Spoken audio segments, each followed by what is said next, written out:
வணக்கம். நான் உங்கள் நண்பன் புதுயுகம், போட்டித் தேர்வர்களின் துணைவன்.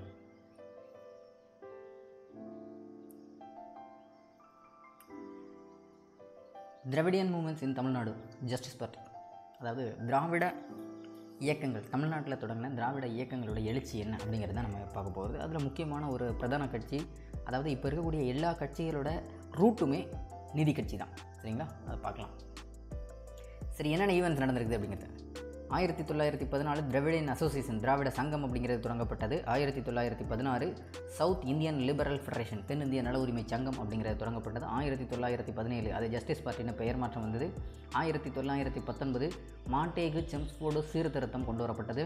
1925 காங்கிரஸ்லேருந்து ஐயா பெரியார் வெளியில் வந்து தனக்குன்னு ஒரு இயக்கமான செல்ஃப் ரெஸ்பெக்ட் மூவ்மெண்ட், சுயமரியாதை இயக்கம் அப்படிங்கிற ஒன்று தொடங்கியிருந்தார். 1937 காங்கிரஸ் அமைச்சரவை முதல்ல ராஜாஜியின் தலைமையில் நடைபெற்றது.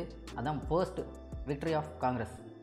1937 ஆன்டி ஹிந்தி அஜிடேஷன், ஹிந்தி எதிர்ப்பு போராட்டம் அப்படிங்கிறது தீவிரமடைஞ்சது. ஏன்னா ஐயா ராஜாஜி ஹிந்தியை கம்பல்சரின்னு கொண்டு வந்திருந்தார். 1944 சேலம் மாநாட்டில் நீதி கட்சி அப்படிங்கிற பெயரை திராவிடர் கழகம் அப்படின்னு பெயர் மாற்றப்பட்டது.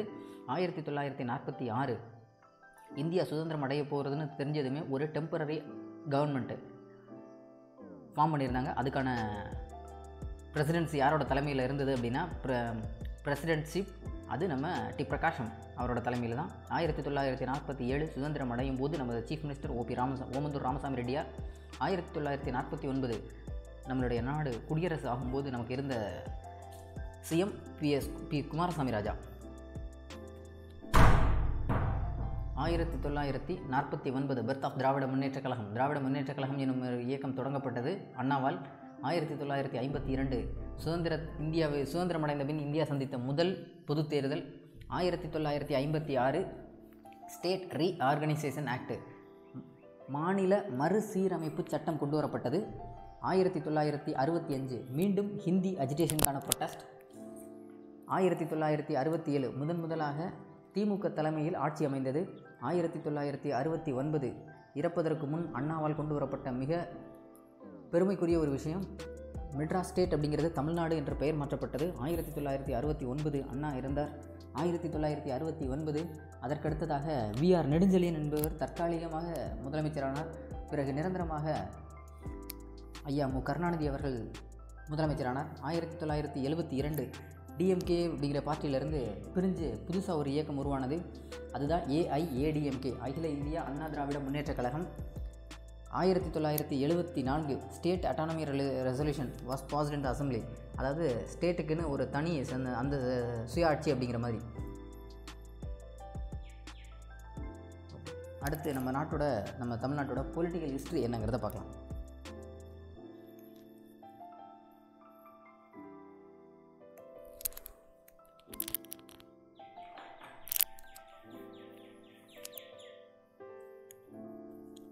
பொலிட்டிக்கல் ஹிஸ்ட்ரி ஆஃப் தமிழ்நாடு, தமிழக அரசியல் வரலாறு. Compared with the rest of India, Tamil Nadu is the healthy administrative and political culture, more or less stable economic life and continuity of tradition from the hoary past to the present. அதாவது இப்போது நம்ம இருக்கக்கூடிய அத்தனை மாநிலங்களையும் ஒப்பிட்டு பார்த்தோம் அப்படின்னா தமிழ்நாடு எவ்வளவோ முன்னேற்றங்கள் அடைஞ்சிருக்கு. ஏன்னா இப்போ இடஒதுக்கீடு அப்படின்னு பார்த்தோம் அப்படின்னா கிட்டத்தட்ட 69% நம்ம 1989 காலகட்டத்திலே ரீச் பண்ணிட்டோம். அப்போ இவ்வளோ பெரிய வளர்ச்சிக்கும் காரணம் என்ன அப்படின்னா, அதே மாதிரி பொருளாதாரத்தில் எல்லாத்துலேயுமே டாப் 1 to 3 அந்த ரேங்க்குள்ளே தான் இருக்கிறோம். அப்போ இவ்வளோ வளர்ச்சிக்கும் காரணம் என்ன அப்படின்னா, இங்கே இருந்த பொலிட்டிக்கல் பார்ட்டிஸோட ஒரு நிலைத்தன்மை தான். ஏன்னா இப்போ 5 வருஷம் ஆட்சி இருக்குது அப்படின்னா 2 வருஷத்துலேயே அவங்கள்ட்ட ஆட்சி கவிழ்ந்து திரும்ப ஒரு ஆட்சி, அடுத்த 2 வருஷத்துலேயே ஆட்சி கவிழ்ந்து திரும்ப ஒரு ஆட்சி, இப்படியே மாறிட்டு இருந்தது அப்படின்னா அங்கே எப்போதுமே நிலைத்தன்மை இருக்காது. ஆனால் இங்கே நிலைத்தன்மை கிட்டத்தட்ட ஒவ்வொருத்தரும் 5 வருடங்கள் மாறி மாறி ஆட்சி பண்ணிகிட்டே இருந்ததுனால, நிலைத்தன்மையான ஒரு அரசியல் களம் இருந்ததுனால தான் இங்கே இவ்வளவு பெரிய மேம்பாடு நடந்திருக்குது நம்ம ஒட்டுமொத்த இந்தியாவில் தமிழ்நாடு அப்படிங்கிறது. இது இன்றைக்கி நேற்று இல்லை, பிரிட்டிஷ் வந்ததுமே இங்கே மொத்தம் 3 தான், சென்னை, கல்கட்டா, பாம்பே தான் 3 தான் முக்கியமான மாகாணமாக உருவாக்கியிருந்தாங்க. அப்போ அன்னையிலேருந்தே சென்னை அப்படிங்கிறது ரொம்ப முக்கியமான மாகாணமாக தான் இருந்திருக்கு ஆங்கிலேயரோட அரசியல் காலகட்டத்திலே. மெட்ராஸ் பிரசிடென்சின்னு ஒன்று எப்போ ஃபார்ம் ஆனது அப்படின்னா 1801 காலகட்டத்தில் தான். அதாவது இது என்ன நடந்தது அப்படின்னா, அது வரைக்கும் பாளையக்காரர்கள்லாம் ரூல் பண்ணிட்டு இருந்தாங்க. எல்லாத்தையும் டிஃபீட் பண்ணிவிட்டு இனிமேல் ஒட்டுமொத்த கண்ட்ரோலுமே பிரிட்டிஷோட கையில் வந்ததுக்கப்புறம் தான் மெட்ராஸ் பிரசிடென்சி அப்படின்னு ஒன்று எஸ்டாப்ளிஷ் பண்ணாங்க. அதான் 1801. அப்போது இருந்த மெட்ராஸ் மாகாணம் அப்படிங்கிறது ஆந்திரா, கேரளா, மலபார் பகுதி, கர்நாடகா எல்லாமே சேர்ந்து தான் ஒரு காலகட்டத்தில் இருந்திருக்கு. அதுதான் இன்றைக்கி பிரிஞ்சு பல மாநிலங்களாக உருவாயிடுச்சு. தொடக்கத்தில் இங்கே பிரச்சனை எல்லாம் எப்படி இருந்தது அப்படின்னா, ஒரு பக்கம் பிரிட்டிஷோட பிரச்சனை இருந்தாலும் இன்னொரு முக்கியமான பிரச்சனை அப்போ இருந்து இப்போ வரைக்கும் இருந்துகிட்டு இருக்கிறது என்ன அப்படின்னா, பிராமின் வர்சஸ் நான் பிராமின்ஸ் அப்படிங்கிற பிரச்சனை இப்போ வரைக்கும் இருந்துகிட்டே இருக்குது. எல்லாருமே என்ன சொல்கிறாங்க அப்படின்னா, பிராமணர் அல்லாதோர் என்ற இரு பிரிவினிடையே உள்ள மோதல்கள் பற்றி புரிந்து கொள்வது என்பது தென்னிந்தியாவின் அரசியல் மற்றும் சமூக வாழ்வை புரிந்து கொள்வதற்கு அவசியமானது என்று நம்பினர். அதாவது தென்னிந்தியாவோட அரசியல் வாழ்வை பற்றி புரிஞ்சுக்கணும் அப்படின்னா முதல்ல நமக்கு தேவையானது என்ன அப்படின்னா, இங்கே பிராமின் வெர்சஸ் நான் பிராமின்கான பிரச்சனை என்னங்கிறத புரிஞ்சுக்கிட்டோம்னாலே சவுத் இந்தியாஸோட அரசியலை புரிஞ்சுக்கலாம் அப்படிங்கிறாங்க. அதே மாதிரி இந்த சென்னை மாகாணத்தில் பிராமின் வெர்சஸ் நான் பிராமின் அது ஒரு பக்கம், இன்னொன்று நான் பிராமின் சொல்லி 1008 பிரிவுகள் இருக்கு இல்லையா. இந்த மாதிரி பிரச்சனைகள் அப்படிங்கிறது பெரிய அளவில் இருந்துகிட்டே தான் இருக்குது. அரசியலில் மட்டும் இல்லை, வேலை வாய்ப்புன்னு எல்லா பக்கமுமே. திராவிடன் என்ற வார்த்தை அறிஞர்கள் மற்றும் தமிழர் அல்லாதோர் அல்லது ஆரியர் அல்லாத தமிழ் பேசுவோரை அடையாளம் கண்டுகொள்வதற்கு பயன்பட்டது அப்படிங்கிறாங்க. அப்போ திராவிடன்னா யார் அப்படின்னு கொஸ்டின் வருது இல்லையா. அப்போ எல்லாருமே சொல்கிறது என்ன அப்படின்னா, நான் பிராமின்ஸ் தான் திராவிடன்ஸ் அப்படிங்கிற மாதிரியான ஒரு வார்த்தையை கொண்டு வந்திருந்தாங்க.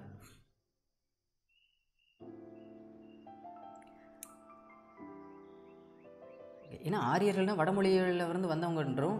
அதே மாதிரி திராவிடர்கள் அப்படிங்கிறது எதை ரிலேட் பண்ணுது அப்படின்னா சவுத்தை பற்றி. அதனால தான் ஆரியர்கள் வர்சஸ் திராவிடர்கள் அல்லது பிராமின்ஸ் வர்சஸ் நான் பிராமின்ஸ் அந்த மாதிரியான கோட்பாட்டில் கொண்டு போயிட்டாங்க. சரிங்களா. அப்படி நான் பிராமின்ஸ் இருக்காங்க இல்லையா, அந்த நான் பிராமின்ஸ்க்கு எல்லாரும் சேர்ந்து தனக்குன்னு ஒரு இயக்கத்தை தொடங்கணும்னு முடிவு பண்ணாங்க. அதுதான் திராவிட இயக்கம் அப்படின்னு சொல்லி. அப்போ திராவிடர்கள் மற்றும் பிராமணர் அல்லாதவர் 1801 பன்மொழி கொண்ட சென்னை மாகாணமானது தமிழ், தெலுங்கு, மலையாளம், கன்னடம் மற்றும் துளு காலனி ஆட்சிகளால் உருவாக்கப்பட்டது.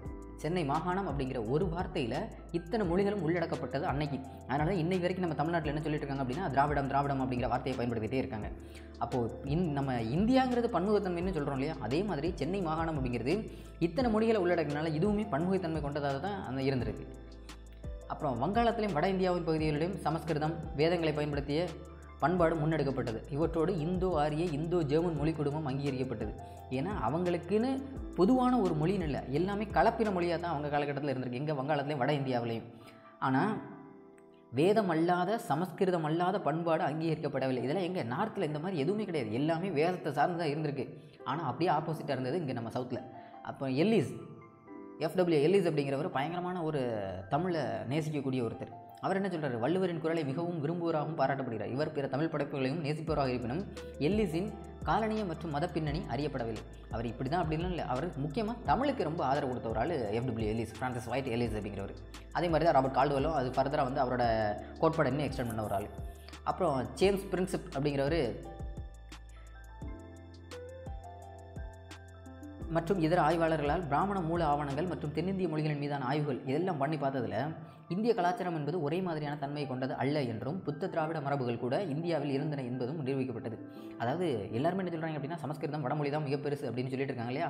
அப்போ தான் இவங்களாம் என்ன சொல்கிறாங்க, இந்தியா முழுக்க ஒரே இதெல்லாம் கிடையாது, அங்கே புத்திசம் இருந்திருக்கு, அதே மாதிரி திராவிட கலாச்சாரமும் இருந்திருக்கு, அதனால் எல்லாமே சான்ஸ்கிரிட் வழியிலையோ இல்லை வடமொழிகள் வழியிலையோ வந்தது அப்படிங்கிறது கிடையாது அப்படின்றது தான் இவங்களோட எண்ணங்கள் எல்லாமே. இவங்க கொடுத்த நோட்ஸும் இதே தான். ஓகேவா. தென்னிந்தியாவில் குறிப்பாக பன்மொழி கொண்ட சென்னை மாகாணத்தில் பிராமணர் அல்லாதோர் இடத்தில் திராவிட மொழி குழுக்கள் மற்றும் திராவிட பண்பாட்டு தொன்மை ஆகியவை திராவிட அடையாள எழுச்சிக்கு இட்டு சென்றது. அதாவது ஒருத்தன் அதிகமாக ஒரு குரூப்பை மட்டும் ரொம்ப ப்ரெஷர் படுத்திட்டே இருந்தான் அப்படின்னா அவங்களோட எழுச்சி அப்படிங்கிறது பயங்கரமாக இருக்கும் இல்லையா. அதே மாதிரி தான் நான் பிராமின்ஸ் ரொம்ப ப்ரெஷர் கொடுக்கும்போது இவங்கெல்லாம் சேர்ந்து ஒரு டீம் ஃபார்ம் பண்ணியிருக்காங்க. அதுதான் திராவிட எழுச்சிக்கு இட்டு சென்றது அப்படிங்கிறாங்க. சரியா. அப்புறம் பிராமணர்களோட வேலை என்ன அப்படின்னா, நான் பிராமின்ஸ் மேலே தன்னோட சூசரண்டி, அதாவது மேலாதிக்கத்தை செலுத்துறது. அந்த அளவுக்கு ஒரு காலகட்டத்தில் அது எதில் கல்வி, வேலை வாய்ப்பு எல்லாத்துலேயுமே அவங்களோட அடையாளம் பெரிய அளவில் போயிட்டே தான் இருந்தது பிராமின்ஸோடது. இதெல்லாம் ஜோதிராவ் பூலே அங்கே நார்த்தில் பயங்கரமாக இதை நான் பிராமின்ஸ்க்காக சப்போர்ட் பண்ண ஒரு ஆள். 1852 கசுலு லக்ஷ்மி நரஸ் செட்டி அப்படிங்கிறவர் இந்த ஆங்கிலேய இந்திய கழகத்திலிருந்து வெளியேறி சென்னை வாழ் மக்கள் என்ற பெயரில் ஒரு அமைப்பை உடையினார். அதான் மெட்ராஸ் நேட்டிவ் அசோசியேஷன் அப்படிங்கிறது 1852 கசுலு லக்ஷ்மி நரஸ் செட்டியால். ஏன்னா எல்லாரும் பிரிட்டிஷ் முன்னாடி இல்லை பிராமின்ஸ் முன்னாடி போயிட்டு இருக்கும்போது தனக்குன்னு ஒரு அடையாளத்தை உருவாக்கணும்னு முடிவு பண்ணும்போது தான் கசுலு லக்ஷ்மி நரஸ் செட்டி அப்படிங்கிறவர் 1852 உருவாக்கியிருந்தார் மெட்ராஸ் நேட்டிவ் அசோசியேஷன், மெட்ராஸ் சுதேசி சங்கம் அப்படிங்கிறது. சிப்பாய் கழகத்திற்கு பிந்தைய காலங்களில் பிராமணர் அல்லாத தலைவர்கள் அரசியல் சீர்திருத்தங்களை காட்டிலும் சமூக சீர்திருத்தங்களின் மீது கவனம் செலுத்தினர்.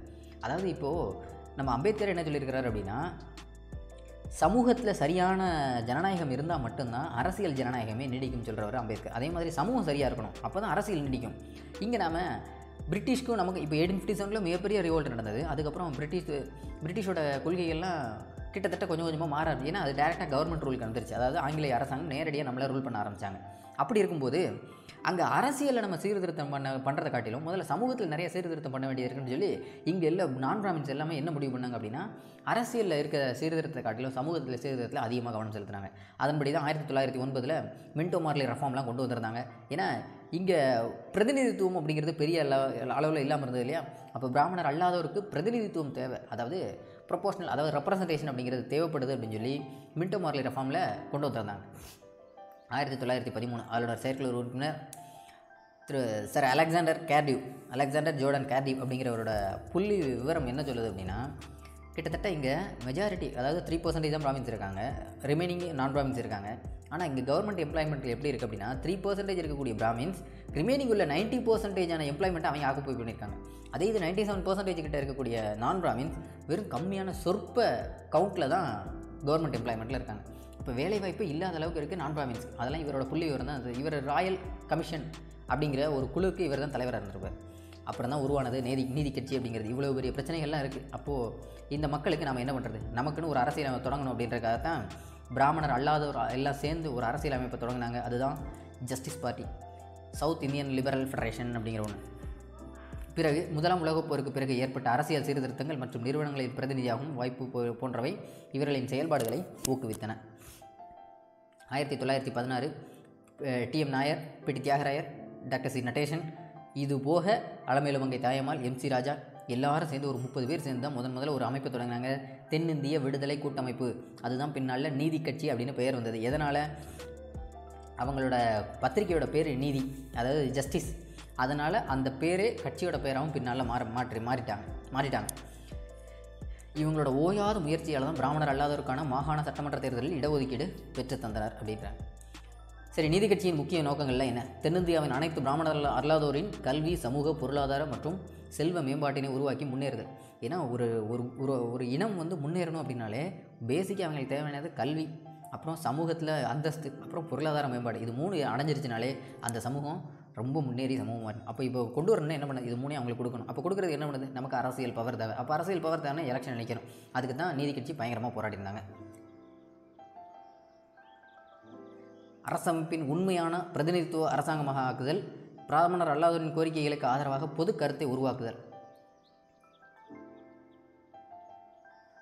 1919ஆம் ஆண்டு மாண்டேகு செம்ஸ்ஃபோர்டு சீர்திருத்தமானது மாகாணங்களில் இரட்டை ஆட்சி முறை, அதாவது டயாட் சிஸ்டம் அப்படிங்கிற ஒன்றை கொண்டு வந்திருந்தாங்க.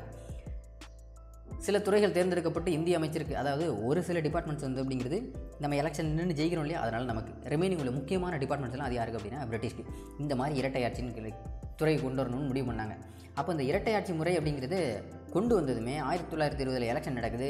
ஒட்டுமொத்த எல்லா பார்ட்டியும் எலெக்ஷன் நிற்கணும்னு நினைக்கிறாங்க. ஆனால் 2 முக்கியமான பார்ட்டி, காங்கிரஸ் பார்ட்டி எலெக்ஷனில் நிற்கணும்னு விரும்பலை. ஏன்னா அந்த இரட்டை ஆட்சி முறையை மகாத்மா காந்தி எதிர்க்கிறாரு பயங்கரமாக. ஏற்றதுனால அதில் எலெக்ஷன் நிற்கக்கூடாதுன்றது, அதனால் காங்கிரஸ் தேர்தலில் புறக்கணிச்சிட்டாங்க. இது தேர்தலில் நின்னது யார் அப்படின்னா ஜஸ்டிஸ் பார்ட்டி. மிகப்பெரிய வெற்றி. முதல் 98 சீட்டில் 63 சீட்டு ஜெயிச்சிருந்தாங்க நீதி கட்சி. அதில் சுப்பராயலு அப்படிங்கிறவர் தான் முதலமைச்சரானார். அவரோட இறப்பிற்கு பின் பனகல் ராஜா முதலமைச்சரானார். 1921 கிட்டத்தட்ட 26 வரைக்கும் பனகல் ராஜா தான் CM of Tamil Nadu. First CM of Tamil Nadu Subbarayalu Reddiar அப்படிங்கிறவர் தான். நீதி கட்சியோட பங்களிப்பு என்ன? கிட்டத்தட்ட 1920 37 வரைக்கும் தொடர்ச்சியாக அதிகாரத்தில் இருந்தது நீதி கட்சி தான். ஏன்னா கட்சிக்குள்ளே 1008 பிரச்சனைகள் எல்லா இடத்துலையுமே அப் அண்ட் டவுன்ஸ் இருக்குல்லையும், அதே மாதிரி கட்சிக்கும் இப்படி இருந்தது. அப்புறம் பல சீர்திருத்தங்களை உண்டு பண்ணியிருந்தாங்க. அப்புறம் வகுப்பு வாரி அரசாணை, அதுதான் மிகப்பெரிய சீர்திருத்தம் அவங்க கொண்டு வந்தது. 1921 ஃபஸ்ட்டு, 1922 2வது, 1927 3வது, அதுதான் 1928 சட்டமானது. 1921 கொண்டு வந்திருந்தது ஃபெயிலியர் ஆகிடுச்சு. 22 கொண்டு வந்திருந்தது அதுவும் ஃபெயிலியர். 27 கொண்டு வந்திருந்தது தான் சட்டமாகிடுச்சு. சூத்திரர்களுக்கு மற்றும் பஞ்சமுறைகளுக்கு எதிராக இருந்த பொது வழி போக்குவரத்து, உணவு விடுதிகள் மற்றும் பொது கிணறுகளை பயன்படுத்துதல் போன்றவற்றில் இருந்த பாகுபாடுகளை நீக்கினர். அதாவது இங்கே சூத்திரர்கள் அல்லது பஞ்சமாஸ், அதாவது மனுஸ்மிருதியில், அதாவது வேத காலகட்டத்தில் என்ன எழுதியிருந்தாங்க அப்படின்னா, வேத காலகட்டத்தில் பிராமணர்கள், சத்திரியர்கள், சூத்திரர்கள், வைசியர்கள் இப்படிலாம் பிரித்து இது 4லையும் இல்லாமல் ஒரு குரூப்பு, அதுதான் அவர்னாஸ் இல்லைனா பஞ்சமாஸ்னு கொடுத்துருந்தாங்க. அப்போது இப்படி ஒரு காலகட்டத்தில் இருந்தது. அப்போ இந்த சூத்திரர்களுக்கும் பஞ்சமர்களுக்கும் நிறைய அடக்குமுறைகள் இருந்தது. அதெல்லாம் நீக்கினதில் முக்கிய பங்கு வகித்தது இந்த ஜஸ்டிஸ் பார்ட்டி. அதுபோக பஞ்சமர்களுக்கு கிட்டத்தட்ட 12 ஏக்கர் நிலம் கொடுத்துருந்துருப்பாங்க. அது யார் கொடுத்தது அப்படின்னா, பிரிட்டிஷோட அப்போ கலெக்டராக இருந்த இவர் லார்ட் ட்ரிமாங்கரே அப்படிங்கிறவரோட போராட்டத்தின் பேரில் தான் இதெல்லாம் கிடச்சிருக்கும் அவங்களுக்கு. 12 லட்சம் ஏக்கர் நிலங்களும் முக்கியமாக பஞ்சமர்களுக்கு கொடுக்கப்பட்டது. பஞ்சமர்கள் அப்படிங்கிறவங்க அந்த 4லையும் இல்லாத ஒரு குரூப். அப்போ அவங்களுக்கு கொடுக்கப்பட்ட நிலத்துக்கு பேர் தான் பஞ்சமி நிலங்கள்.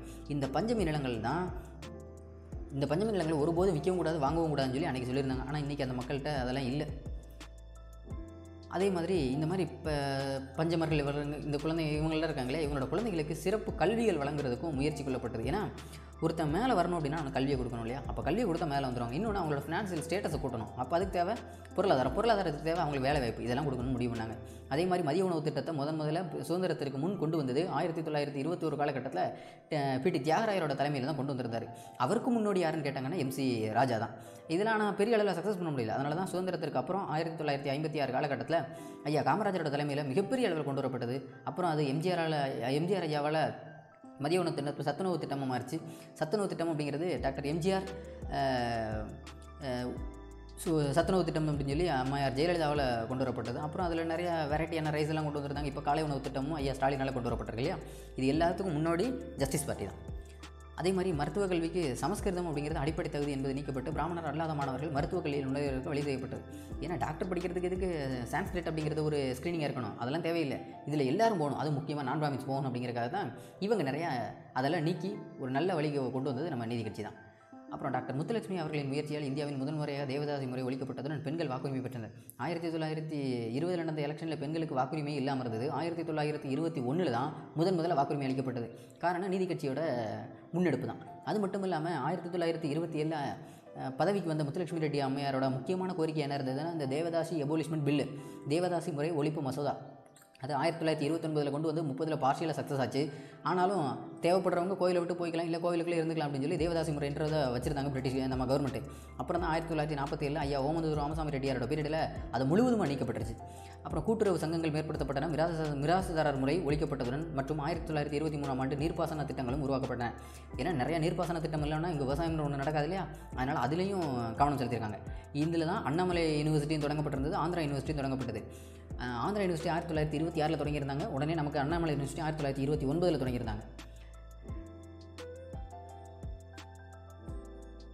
கொஞ்சம் டிபார்ட்மெண்ட், அதாவது டயார்ச்சின்னு இருக்கு இல்லையா, முக்கியமான டிபார்ட்மெண்ட்லாம் பிரிட்டிஷாக இருக்கும், இருக்கிறதுலே சும்மா டம்மியான டிபார்ட்மெண்ட்ஸ்லாம் நம்மக்கிட்ட இருக்கும். அப்படி கொடுத்துருந்தாலுமே நீதி கட்சியோட ஆட்சி அப்படிங்கிறது சிறப்பாக தான் இருந்தது அந்த காலகட்டத்தில். ஓகே, ரிமைனிங் நெக்ஸ்ட் வீடியோவில் பார்க்கலாம். தேங்க்யூ.